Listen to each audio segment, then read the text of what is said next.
ایک دن رسول پاک نے اصحاب سے کہا، ایک دن رسول پاک نے اصحاب سے کہا، دی مال راہ حق میں جو ہو تم میں مالدار۔ ارشاد سن کے فرتے طرب سے عمر اٹھے، اس روز ان کے پاس تھے درہم کئی ہزار۔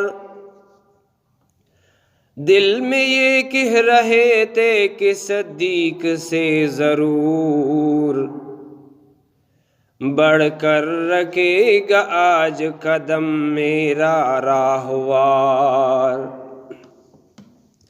لائے غرض کے مال رسول امی کے پاس، ایثار کی ہے دست نگراں ابتدائی کار۔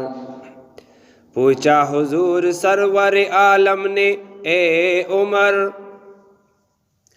پوچھا حضور سرور عالم نے اے عمر، اے وہ کہ جوش حق سے تیرا دل کو ہے قرار، رکھا ہے کچھ عیال کی خاطر بھی تو نے کیا، مسلم ہے اپنے خویش و اقارب کا حق گزار۔